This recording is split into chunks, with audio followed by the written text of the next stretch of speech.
Okay, thank you so much. This is going to be, as Sue said before we started, this is a dream team, and I'm so excited about this panel. I'm just going to spend 15 seconds framing it. We often hear about how, fiduciary duties to maximize profits, et cetera, all these governance hurdles, barriers that are imposed by the traditional corporate form prevent directors and officers from going further on climate risk.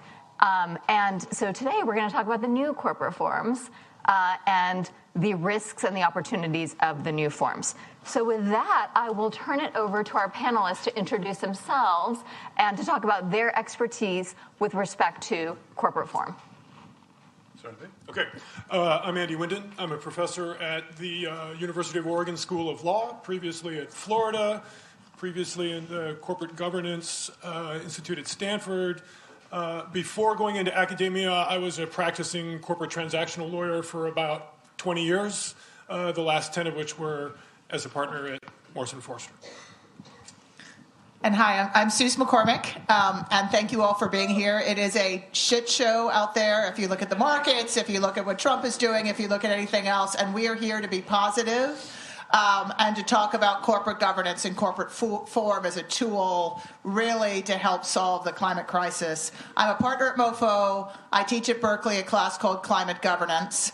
And really my expertise was born, I did my first deal in that, I found climate through my husband in 2001, and my first deal in this space was for the Nature Conservancy, where I was engaged to aggregate fish quotas for fishermen and do a deal with Monterey Bay Aquarium back in 2001. And I saw the power of corporate form, but even more importantly, what I learned through my work for TNC is that philanthropic capital is less than 0.25% of the capital markets. I'm going to repeat that. Philanthropic capital is less than 0.25% of the capital markets. What does that mean? At the time when I started focusing on climate, you make your money, you give some money away to these NGOs, they're going to save the planet. And over the last 30 years, everything that philanthropy has tried to solve has gotten exponentially worse. So what does that mean for those of us who are normal, mainstream, corporate lawyers, corporate bankers? On the other panel, I agree. At some point, we need regulation. And climate was also put in a pillar with sort of regulation, environmental law, which is different from what we are talking about here. Climate is like AI in that it is changing so fast. Regulation is never going to keep pace. And so we need regulation, but it's never going to catch up. And so from a corporate perspective, really what we're talking about is changing the scaffolding, changing the ways that entities behave legally and from a business and operational perspective. And my expertise and our expertise, what we're going to talk about on the panel, is at aggregating capital, like generate capital, when you are putting pools of capital, alternatives to the GP-LP structure, tweaks to the LP-GP structure so that you can enhance climate, how you deploy capital, what are new instruments to deploy capital in the mainstream capital markets to accelerate impact and to accelerate positive change in climate. And third, what I care the most about, and if you want to talk to me after the session, I can go on for literally hours, and everybody on the panel has heard me, corporate form, the underlying structure. And I'm so excited we have Generate. I will just say, I saw Robbie from Planet Labs, who's going to be our end. He was the founder of Planet Labs, one of the top companies. And just so you know, he was the first person to testify in the California Senate to get the first of the new corporate forms adopted. Robbie. Daryl. Wait, before moving on to Daryl, I would also like to note that the first new corporate form in California would not have existed were it not for Suze McCormick. And Robbie. Susan, what year? We introduced it in 2011. No. Yes. I lose decades. This whole COVID thing, I don't know what happened. Yes, 2011. Never follow Suze McCormick. It's so hard. I'm Daryl Corbin. I'm going to try. Ready? Daryl Corbin. I'm the general counsel at Generate Capital PBC. We're a public benefit corporation formed in Delaware. from my own standpoint, I think what Sue sort of introduced a little bit is that Generate does take a slightly different approach in terms of investment, but it is indeed investment, and sustainability pays is something. It's one of the mottos that we cherish, because we've actually started to prove that. We think of ourselves as a forever company because we're looking at what's next in terms of how we continue to grow our world, and to do so in a sustainable way, which means it's resilient, which means that it can address different changes that or different concerns that come up from time to time. And we very much take a very long-term approach. In fact, it's a forever approach. And from my own background in particular, I was a chemical engineer for many years, so I always dig into the technology, but even as a chemical engineer, I was always involved in what do we do with our waste streams at the end of a process. And so I'm delighted to be here to be with a bunch of people who think about all of this, but come from all these different perspectives, and I'm happy to be sharing some of my perspective. Alina Ball. I am a professor here at Berkeley Law. I just started on the faculty. Thanks, Suze. As a general rule, I do anything Suze asked me to do. But I was also really excited to be here today to share a bit about my clients' perspective and the work that they do. So the clients I represent, they're all small social enterprises, small businesses, and we represent social enterprises all pro bono. One, to give law students an amazing lawyering experience, serving as transactional attorneys in the role of transactional attorneys while they're still in law school. But two, to allow them to really engage with economic justice, social justice, racial justice, environmental justice issues from the standpoint of transactional lawyers, something that they're a position they're not often put in legal education. And so one of the reasons why I was excited to participate is because a lot of the conversations that often happen at climate change really happen with thinking about public companies and, large companies and what are large companies doing. And there is vibrant work being done at local level by small businesses and institutions that honestly feel the impact of climate change very dramatically in their communities and are not standing by. They're not being idle. They are participating. So I'm happy to bring that into our conversation as well in terms of thinking about, okay, and how are local social enterprises really thinking about corporate form, climate change, and advancing social justice? Okay, wonderful. See, I told you, dream team, right? Okay, so I'm going to move now to before we get into the weeds on the different flavors of corporate forms, because I know that it could be a bit of alphabet soup, and so we're going to get into that next. But what I'd like to do now is to ask, what are the drivers? And maybe we can separate it between public company and then smaller social enterprises, maybe private company perspective. Why are companies considering the new corporate forms? Andy.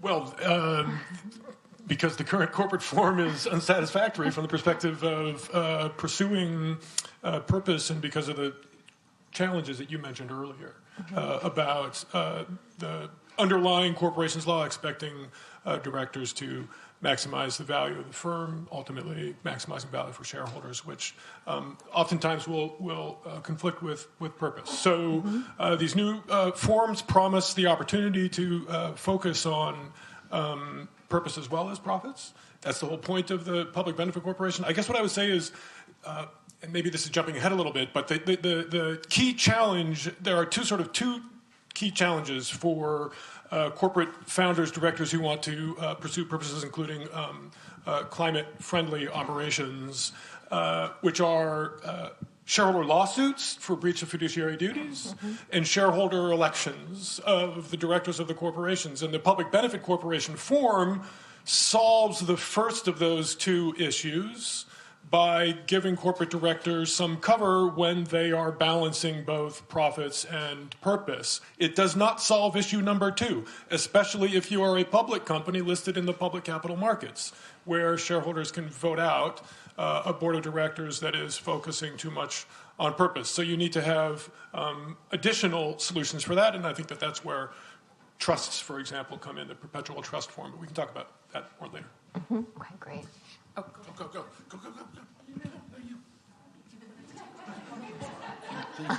Okay, all right. So in thinking about it from small businesses and, what are small businesses thinking about? They have an awareness of some of the exact same issues that Andrew's talking about. But really the biggest driver for my clients in terms of thinking about corporate form very seriously and considering one of these new corporate forms is that they're interested in integrity, mission integrity. And so they have an awareness. They're deeply inspired to do good. And small businesses want the same flexibility that large companies want, right? They want to be able to do what they want to do, but they also realize that they're not going to get very far if they don't have input from stakeholders. So the new corporate forms provide for off-the-shelf stakeholder governance models in a way that have been tried and true and tested, and so are reasonable, for small businesses to take into consideration. It's also going to provide them with stakeholder governance. What they're going to get is they're going to get access to information. How is this impacting the community? What does the community feel about this? They'll get that from stakeholder governance models. And it will also provide them with protection to the extent that they are facing criticism that they're doing greenwashing, right? So it is really about mission integrity that will cause small businesses to take the new corporate forms very seriously. If I could just add, and I want Daryl to talk about why Generate chose. There are also 2 reasons. One is it is investor demand. So you're an asset manager. You've promised your LPs you're going to focus on climate. You invest in a company. It has a fiduciary duty to climate. It makes it easier. You have some control on exit. The PBC, we'll get to this in a second, is a sweet pill. So, if some large oil company wants to buy your climate tech company and they're going to shut it down, you can say no, even if they're the highest price. Investor also from the philanthropic side. So if you are a public benefit LLC or a PBC, it's easier to take philanthropic capital because they know you have a fiduciary duty, and it makes the expenditure responsibility a little easier. I will just say one other note. We have, if you haven't been following, almost every one of the new AI companies is using the new corporate form for a variety of reasons. One of them is it does give them a seat at the table with the regulators. They're more likely to be listened to when they can say to the regulators, we're not just all about profit. Look, we have a purpose as well. We will see how that plays out. Daryl? Yeah, I've got one for here. I think the investor demand is why they invest in it, and then it's a couple of years later, and then people are distracted by something. And so what I've seen the form be used for at Generate, and to be candid, what we use the form for on the management side is to remind people, to remind the investors that came in that this was the purpose of it. And so it does give cover so that, in the ultimate in the ultimate challenge. But what it also does is that it makes sure that you stay with the mission, which means that as tides turn, or even if they just if they just ebb and flow in one particular direction, which is what we're feeling right now, we can actually say, well, actually, we think about all of this in a very long-term way. And the one thing that I kind of think differently about in practice, what it looks like, is that there's 2 things that happen. Everybody the board of directors or investors looks at the page, and then we all have to put our eyes up and look at each other and say, what does this mean for the impact that we're having, right? Which is what the corporate form drives that conversation. And so it allows typically the founders or the people who have dedicated their 80 hours a week or whatever they're doing, they're dedicated their livelihoods to this. It actually says, we're gonna do this together. And without that, then they're just, you have to go by the winds. And certainly we're a private company, but a public company, is driven by that quarterly drumbeat, and they can have a drumbeat that's much, much longer if the corporate form permits it. And in practice, it's so crucial, not from the day the investor shows up, but it's 5 years later when the investor's like, why are we doing that? That's when it helps. Yeah, so there's, Alina mentioned integrity, Daryl mentioned sort of mission lock, and so I want to get into what drives this conversation with the different corporate forms. So, Suze, maybe you could tell us about the different flavors. I took a semester-long course with you where we dug into all of these flavors, but maybe you can recap the flavors and why this corporate form drives that conversation in the boardroom, whereas a traditional form does not. Okay, I'm going to do probably a year long in about 3 to 4 minutes. You guys ready? So, and as a setup, I'm going to start by saying there is not a one-size-fits-all. And when you're talking to a social entrepreneur, very little money, they just want to make the widget work. There are certain solutions that are just as cheap as setting up your normal bog standard LLC. And then if you are Meta and you want to start protecting the world against the destruction of democracy, there's another set of corporate forms you can adopt that are much more sophisticated, much more difficult to put in place. And there's a lot in the middle. So the first thing is there's not a kind of one size fits all. It really is designed, and what all of us have said, form follows function. So the right form varying. There's also, let me just say, there's some people, the type of capital that you have to take drives the decision. So we did the Patagonia structure. If you don't need outside return-based capital, you can throw the old rule book away and say, we are going to design from the ground up. If you have, I'm looking at Arjuna, if you have a technology that can deploy at scale and really not only tackle climate, but tackle inequality and poverty in Africa, you're going to need outside capital for that. So you can't throw the rule book away because you're going to have investors that are not nefarious, but they are actually answering to CalSTRS, and CalSTRS is holding the retirement funds for teachers, the most underpaid, people and underappreciated people in the state. Can we just stop for a second and thank Berkeley, public institution, for friggin' rocking this conference? Sorry. This is not me. This is Berkeley. Where's Stavros? I wasn't here at the beginning. It's Stavros, Angela, everybody. Any rate, those drivers and you're thinking about the type of capital and what you have, and that also tells you what solutions. So what are these alternative? Again, think about this as the scaffolding that goes around a form. We have new technology, we have new finance, we have new scaffolding.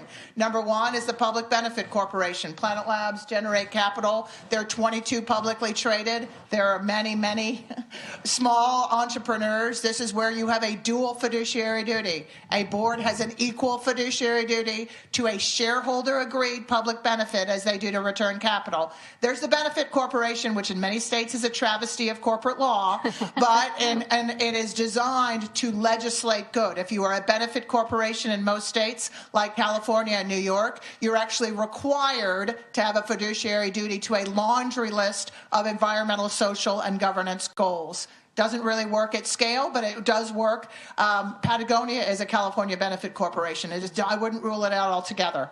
The BBLLC is the pass-through form of the Public Benefit Corporation in many states. It is often being used by asset managers to distinguish themselves, to have the fiduciary duty for mission. The PPT is the Perpetual Purpose Trust, Delaware and South Dakota. It is, and Oregon. Sorry. And it is designed for long-term governance. We have one at Patagonia, we have one at Meta, we have one that is slightly functioning at Anthropic. So this is what you add in terms of mission lock for governance. It is the least tax-efficient vehicle. Never put assets in it. Then you have hybrid structures. These are very, very becoming more and more common. Starlink for SpaceX was structured. Flexport.org. Carbon Mapper for Planet Labs. I keep looking at Robbie. So this is when, instead of a foundation, which is purely red on your balance sheet, you have a public charity that is running alongside your business that can engage in commerce with the host, that can buy the services and the products from the main company and use them to accelerate impact. So that solution is probably the most viable to move impact at scale, because again, it's accretive to the balance sheet of the host, and there is no limit to the amount of impact. Think about it as a way to do off balance sheet really, really high impact work. And then you have within the existing corporate structure, you have tools within funds, you have tools within companies like dual class, you have tools within the board and board governance. Did I do that in 3 minutes? Yeah, amazing. Can I follow up on that? Yeah, that was amazing. Can I follow up on the hybrid? Can you talk to us about where the capital, like talk to us about the hybrid, an example sample hybrid form. Well, I'll give you. Because it sounded really dreamy. I can give you Carbon Mapper, or I can give you Flexport. They're both slightly different. So, and a lot of companies are considering it. So a public 501c 1 through 99, mainly we stay in C3, 3 different main types of C3, private foundation, public benefit, private foundation, public charity. Public charity has to meet a public support test. There are all kinds of ways to do it. If you have a public charity running alongside a for-profit business, that public charity can get initially philanthropic capital. Starlink started with philanthropic capital to buy the services, so positive to the balance sheet of SpaceX, and then use them to deploy satellites in low-income areas so that they can actually perpetuate. Flexport.org is providing the logistic services in most of the disaster areas around the world. Again, they started with philanthropic capital, Carbon Mapper philanthropic capital, but it can move to a revenue-generating model. So let's take Flexport as the example. Flexport, the American Red Cross's biggest issue was getting goods from A to B, right? And they started with philanthropic capital, but now all of their revenue for .org is long-term contracts with NGOs, with hopefully are still winning with us after this administration. At any rate, taking those funding so that they can get the goods into Gaza, they can get the goods into where they are needed the most right now. Okay. Did I answer the question? Yes. Thank you. So now that we have a sense of the flavors, and just note that you could have 2 scoops, you could have 3 scoops. If you're working with Suze, you could have all of them in like this magical, amazing form. So with that, I wanted to contextualize it more by going through some case studies. Generate. Okay. So Generate is a public benefit corporation. We didn't start that way. Yes, talk to us about that. We started as a Delaware corporation in 2014, and it wasn't until 21 that we became a public benefit corporation, and that conversion was driven by the investors. They wanted to. We had promised them when they started giving us money that we were dedicated to sustainability, and they wanted to make certain that got baked into the charter of the company. And at the time, it was like, how are you going to get a whole bunch of investors who've given you money to agree to change the corporate form in such a dramatic way? And what was that going to be? What was it going to do to the company itself? And certainly from my perspective, right, I'm the general counsel, so like I'm just worried about things generally, and what are we really going to be able to do this? And then upon reflection, and as we started to look at it, we thought we actually already do this.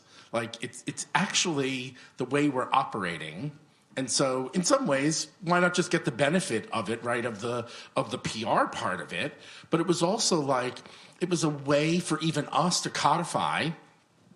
I really am a lawyer, to codify the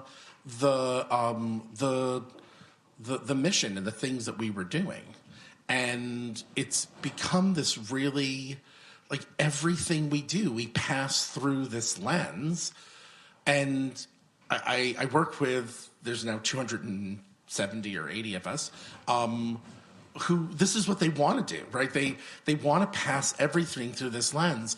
All of the people, all of the investors on our staff, all of the people who are raising the money, even the people down to running data and technology, they all want to be contributing to fighting the climate crisis or solving the climate crisis and creating something different so that we're not creating another crisis that we don't even know about just yet. And so it's actually, from my perspective, it's totally made my job much, much easier because I can just point to it and say, well, you got to do that. It doesn't really matter. And, certainly we've trained our staff to think about it this way and know that it's part of it, but it makes it easy for them to do it that way and to make sure that every single person, there's not one person on staff who thinks, yeah, we don't have to worry about that. Like, they're just not, because you wouldn't come to Generate otherwise. And so now, 4 years into it, I thought we would see people flooding in the investor market. And I don't know if people are flooding in the way I had thought. And I'm looking at Suze just because she knows the temperature of the market. But I will tell you it's a distinguishing factor that when we're attracting investors, there's a bit of, I don't want to say maybe a little bit of safety, or at least they feel like, okay, these folks really mean business. And there are probably areas in the country where walking in and being a PBC doesn't have the same impact. And what I have found interesting is whenever I meet with folks in places who don't want to hear about ESG, the people who are fighting the fight just have a different vocabulary. But there are people fighting the fight, and I'm glad for their engagement. And as we go through the tumultuous start of a new administration, I want people to continue to be engaged, and the public benefit forum, people are still engaged. So let me bring Suze into this discussion and talk about, I think it's really interesting to hear you talk about getting everybody on the same page. Of course, they were on that page, but now that page is baked into the corporate form, baked into it's a page. It's a page. Now, talk to me about the scenario where you didn't become a public benefit corporation. I mean, wouldn't everybody still be on the same page? What's really the risk? What's the benefit? And maybe I'll pull Suze into this discussion as well. Yeah, Andrew and Elena. Yeah. Who's the everybody? When you say everybody, right? I mean, that's part of it, is that it's stakeholders. We look at all of the stakeholders. So when we think about it within the forum itself, there are investors, there are the lenders who come in, there are the companies that we make investments into. Mm-hmm. And so as I look around all of that, the conversation is just different when we're standing in that, when we're presenting ourselves that way. Mm-hmm, mm-hmm. We're at a really interesting time for new corporate forums. So at the beginning, it was kind of new, and people thought I was, a Berkeley Birkenstock wearing crazy for suggesting them in the mainstream circles. They have gone mainstream. But, and I think later this afternoon, my friend Aaron Kramer, I mean, the anti-ESG forces are real, and they're here to stay. They're DEI and climate primarily, but that and you're associated with that if you were a PBC. There's also the belief that if you're focused in this area, it has to, by definition, be concessionary capital. That's a small part of it, but certainly not everything. And quite frankly, there was, what is the word that our firm are fed? Irrational exuberance around ESG in the markets. And so you ended up, if you look at the 22 publicly traded PBCs, half of them, again, a couple are way outperforming. You're going to hear about one later today. I've mentioned it a few times, Planet Labs and Vital Farms. Many of them are underperforming. I would actually argue they are underperforming because they went out too fast. And, you have to get the fundamentals right? You have to actually be a good, financially sustainable operating entity in addition to focusing on, shareholders and stakeholders and everything else. And many of those companies, there was such a demand in the public markets for things that looked and felt good that I think a lot of companies were pushed out early before they were ready. And the PBC kind of gave them a good machine. But quite frankly, for some people, they view the PBC just like net zero. And I'll say publicly, not a single company can get to net zero. If you look at the original definition, not using credits fundamentally changing your operations, even using credits, most of which, it's in some ways, some of this pushback is not bad because it gets us focusing on what we need to focus on. CSRD was a travesty to begin with. It's going to be pared back. The companies that were spending, $10 million on compliance, none of that was being focused on actually reducing emissions or addressing resilience or addressing inequality or addressing the issues we have. So I'm going to shut up now. Do you want to jump in? You want to talk about some of the other companies? Yeah. Okay, so let's move to, thank you. So let's move to Patagonia. Well, let's Yeah. Can we talk Anthropic and Andrew? Can we skip around? Yeah, sure. We don't have Anthropic on here, but yeah, go Anthropic. Go. Yeah, sure, we can do it. We can do whatever we want. It's actually a good intro to Anthropic from a contract. Okay, I'll go Patagonia. I'm sorry, I feel like I'm talking too much. So we help with the Patagonia structure. Again, they're a California benefit corporation. All of their voting shares are held by a perpetual purpose trust. No economics are in that PPT. So just remember, if you put in a PPT, putting anything that has economic value in it is really dumb. Just really, really dumb. We'll get to that in a second with Anthropic. And so you then have C3s and C4s that the trust makes the decisions about the allocation of profits, so they can actually say in a perpetual purpose trust, it only has a purpose, it has no beneficiaries, and the trustees make decisions for the long-term public benefit and then allocate the distributions to the C3s and C4s. But with Patagonia, here's my just framing question. Patagonia was wholly owned by the Chenard, by Yvon Chouinard, and the family. So what was the problem? I mean, they were a PBC, or they're a California Benefit Corporation, wholly owned by one family. Why the transition? Why the transition? Because they experienced, while the shareholders, they have debt holders, they have other investors and stakeholders who were involved in the company, number one. Number two, Yvon and his wife are getting older, and they were really thinking about succession planning, and they wanted to make sure they had something that in perpetuity, when they weren't there, could hold this and would hold it in trust and not change, fundamentally change. And this is embedded. It is more flexible than some other forms. And just so you know, if you haven't heard of the PPT, it is very different from your living trust, this is not a trusts and estates vehicle for holding family assets. This is a vehicle to maintain long-term focus on purpose that you define with trustees. And so just, from a governance perspective with a trust, your trustees can be whoever heads the environmental law department at Berkeley, always, and that person agrees to be, you can set it up very, very long term, and it has a lot of flexibility in terms of how you exercise oversight. Andy, do you want to move to Anthropic, or do you want to build on a key thing that's not on this particular slide, but very important, which I think Suze was just alluding to, is this concept of an enforcer.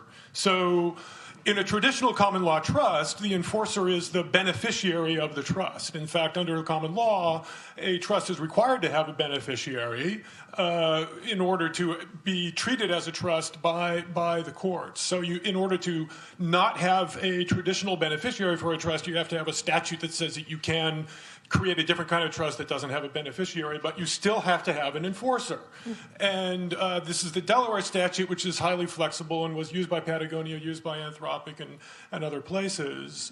So Meta has one too. who the enforcer is becomes very, very important, right? And so in addition to the alternatives that Suze was referring to, you could also alternatively have some sort of nonprofit that's dedicated to the same cause that your business enterprise is dedicated to, and give that enforcement power to the nonprofit into perpetuity or for potential replacement at some point in the future. In terms of the choice, I was not involved at all. I have no idea, but I would just say that these kinds of perpetual trusts are being used frequently now by entrepreneurs, particularly in smaller enterprises, to ensure that their vision for the business continues, that the business has a long life, that its employees continue to benefit into the future, etc. In part because you never know what's going to happen in a family, generation to generation, etc. And of course, the current poster child of that is News Corp. God forbid that News Corp's vision for the future might change in the next generation of the family controlling News Corp, right? So if Mr. Murdoch had been smarter, he would have used a perpetual purpose trust to ensure that News Corp would promote his vision into the future. So that maybe is a good segue to Anthropic, for which we don't have a slide. But Anthropic is also incorporated as a Delaware Public Benefit Corporation. So it has a purpose, which is balanced with profits, which is to promote artificial intelligence structures that will benefit humanity in the long term. And that's great, except, as I alluded to earlier, if you are structured as a public benefit corporation and you end up becoming a public entity, now your directors are entirely subject to the whims of the market from time to time. So what do you do about that? So what Anthropic has done is to create a trust which over time will have the power to elect a majority of the directors. So you have created, in a sense, a new stakeholder of the corporation that has real power, because it is actually electing the persons who are managing the corporation, which is fantastic if you really believe in the purpose that the corporation is intended to pursue, and to not have that purpose be subject to the whims of the market. One criticism that I have of the Anthropic approach is that, again, as I mentioned, a trust has to have an enforcer, and the enforcer that Anthropic chose, unlike Patagonia, which has an independent third-party enforcer dedicated to the vision of Yvon Chouinard for Patagonia, is the board of directors and the shareholders, which strikes me as circular. But that's the enforcement mechanism that they've chosen. The other thing that Suze was alluding to Do you know why? previously. Why? Because what was the strategy? The people who wrote it have written about it, some publicly, and have suggested that the structure is intended to is A, experimental, and B, is intended to strike a balance between profit-seeking and purpose-seeking. And in situations where it becomes overly dedicated to purpose and the enterprise is failing, there should be a fail-safe for the shareholders to be able to step in and change things. Among other things, they also give a supermajority of the shareholders the power to amend the trust. If the trust structure is inadequate, or if the description of the purpose of the trust. Because one of the things that's really cool about this perpetual trust structure is that you have instructions. It's not just human beings making decisions about what they prefer in the moment. There are instructions about how you're supposed to be making decisions, which are presumably dedicated to the particular purpose that your enterprise has, the particular social benefit, public benefit, climate benefit purpose that you have. That can now potentially be amended by the shareholders at Anthropic at some point in the future. There are also rumors in the street that Anthropic utilized shares, so those special shares that gives the trustees the ability to elect a majority of the board over time. It sounds like they also come with economic rights. That's a problem, as Sue's mentioned, because trusts are taxed much more aggressively than any other, like person, corporation, etc. And so that's a bad look. To be fair, it may be that they believe that the shares held by the trust should have some economic benefits so that you have the funds necessary to run the trust. Where do the funds for the administration of the trust, et cetera, come from? If not from the shares that they're utilizing to vote, you have to come up with some other funding mechanism for the administration of the trust. And I would like, I think we're going to leave because I think Robbie's going to talk about Carbon Mapper at the end if you guys stay, because he's going to be talking about space. I would like to go to just Elena for just a second, because at the small scale, at the not public, PPTs are being used a lot for founders who want to maintain long-term control as an alternative to super voting stock, and they're being used a lot for employee engagement. So all of the issues typically that investors have with having an employee on the board, if the trust has the right to appoint one or more employees, and you have trustees which have a class of employees, and let's just say you have 5 employees, 1 from each division of the company, and they serve for 2 years, and they roll over, and they together make decisions, then that can be a really neat mechanism to really bolster employee engagement. But Alina, do you want to? Well, I completely agree with everything Sue says, and I don't think I need to add more detail to it. But Amelia, just to answer one of your questions, which was, why can't you do this with the traditional form? And when Sue started us off, she said, for small businesses, LLCs might work just fine, and that's exactly right. You can achieve a lot of these same outcomes in traditional forms, especially something flexible like an LLC. But it's the long-term predictability and the outside forces that lawyers can anticipate that necessitate thinking through some of these forms and putting these safeguards in place. And so just to back up on that, so the LLC, because of course it's just a vehicle of contract, right? You can structure the relationships in many, many different flexible pro-social ways, right? But to get that mission long term, that's where you go for the PBC or the other forms. Yeah. And I would just say an interesting way to think about the difference between, think about Google. Google is invested in a ton of things through X that don't lead directly to shareholder value, even though we are in, we the are magic of dual class. Yes, exactly. It's the magic of dual class, but it doesn't affect their valuation. The difference between a normal corporation and all of these forms, I really think, if you want to think about it simply, is may versus shall. They can or cannot, and face all the pressures of the market and their investors and everybody else. If you're in any of these forms and using them, you have to focus on it. And most of them, the benefit corporation accepted, provide protection when you do. So if you are a large oil and gas company and you have climate change as your public benefit, and let's just say you invest much more heavily in the energy transition and your stock price drops, you're actually protected from that decision because of the fiduciary duty. And that's if we pull it back to climate, that's why we structured these forms this way. We're going to go to our final question. I think we've got a couple. Yeah? Oh, how are we doing on time? Okay, excellent. Yes, of course I do. Okay, so parting gift time. You get 4 magic wands, and then you get 4 crystal balls. You could use them at the same. Why don't you give me your magic wand and crystal ball at the same time? So, if I gave you a magic wand, what would you do to elevate or strengthen corporate form for climate? Alina, why don't we start with you? Oh, goodness. I don't have a wand yet, so I'm going to start with the crystal ball. I guess my crystal ball is, there's just going to be less reporting. I think companies are going to be, in this climate, are going to be less transparent, less likely to be sharing what they're doing.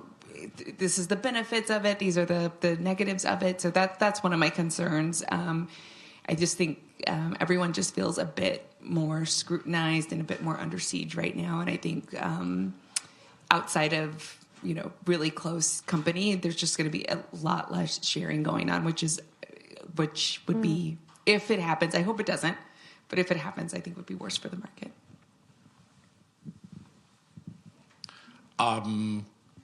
Magic wand.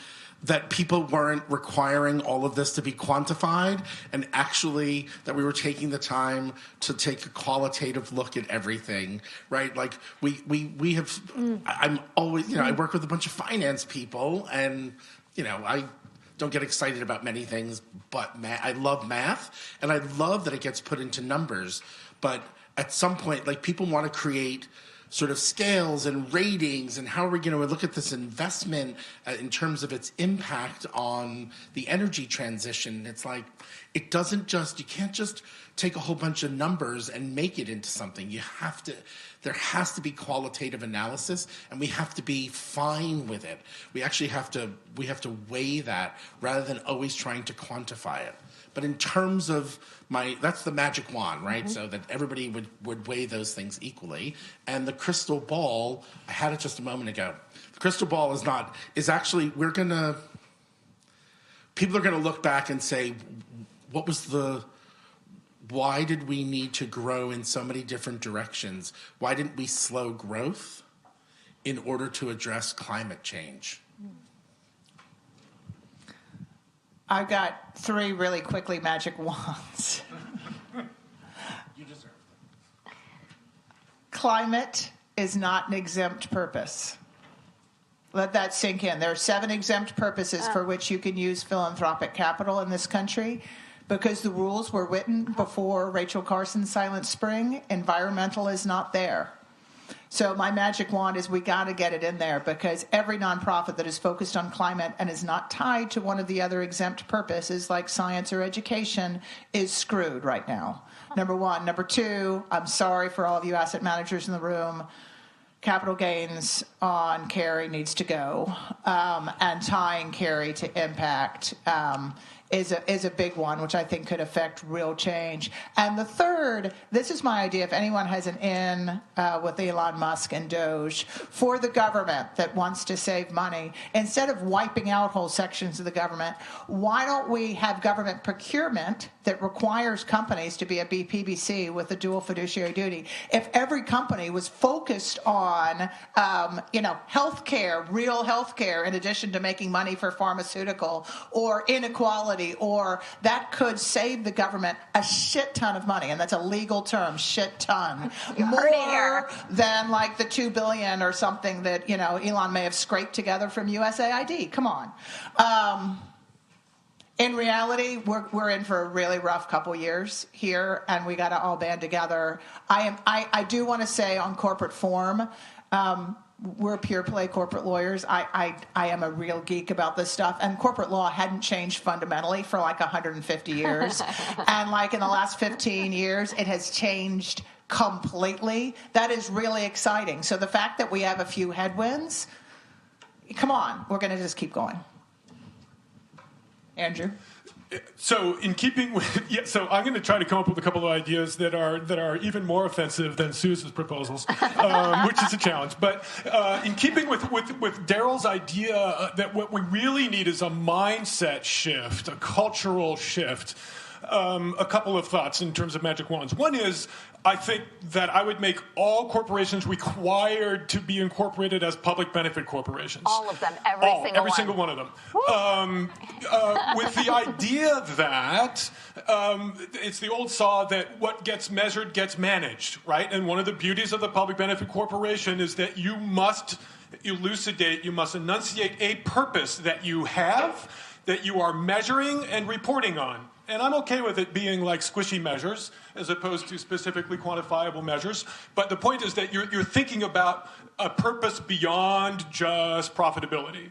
And if you required every corporation to do that, I think at the end of the day, you would end up with fewer externalities. To Daryl's point, that when everybody's around the table looking at each other, you're like, well, one of the things that we do is this purpose that we're measuring and reporting on, so how is this going to affect that purpose that we're doing? So everybody's a PPC. Number two, I was really intrigued from the is it really all about growth perspective. I was really intrigued by the thing that OpenAI did, which was we're a nonprofit. We need a bunch of money to create data centers to create large language models, so we need to get private investment funds. And we're going to bring in as much of that as we can. However, we're going to say that your returns are capped. Mm-hmm. Your returns are capped at 100x. I'd take that. That's a pretty killer return. Anything above 100x goes to the nonprofit and will be invested in a manner that is in the public interest. So if I had another magic wand, I would say everybody has to put like a return cap on their venture investments. That's going to be super popular. It's a good thing you live in Oregon. It's a good thing I live in Oregon. You can join us in seceding from the union. Yeah. Okay, so with that, I will turn it over to the audience. If anybody has corporate farm Any questions, new magic wands, crystal balls. We have time for one super quick question.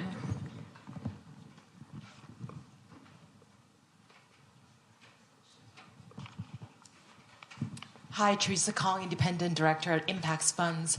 Can you share your thoughts on the DAO? DOW or DAO or DAO? Well, so this is really interesting. Do you mean the DAO or like the concept of DAOs? I'm talking about in crypto, in blockchain. Yeah, right. Yeah. Okay. So this is really interesting, right? So going back to the point that I made earlier about, what's the D in DAO? Decentralized, thank you. Decentralized autonomous organization, right? So going back to the point that the use of the perpetual trust is that you have a map, you have a set of instructions, you have a guide about how decisions will be made. That is going to help you to stay true to a particular purpose. But at the end of the day, you still have human beings that are making the ultimate decisions, that are interpreting the instructions to actually make decisions, right? Now, if you introduce a DAO as the trustee or as the stewardship committee, which some organizations like Patagonia have a stewardship committee to drive the trust, well, now you've taken human discretion out of it. Now you are literally 100% handcuffed to your purpose. So if you really believe strongly in the wisdom of your instructions, cool. If you're worried about, like, will your instructions ultimately answer all of the potential questions that come up, then maybe you feel a little bit less comfortable. But because one of the weaknesses in all of our structures for corporate governance at the end of the day is human beings who are subject to human beings' incentive structures, right? And so is there a way to take human beings out of it entirely in order to have an economy which is ultimately more purpose-driven? Maybe. It's an interesting question. Maybe. And my issue with them in this context is just a scaling, outside capital for scaling, and not in addition to the governance and transparency. Do I think they can evolve? Yes, I do. And I'm watching it and thinking about it, and yes, they're not there yet. Well, thank you so much. I applaud for our panel.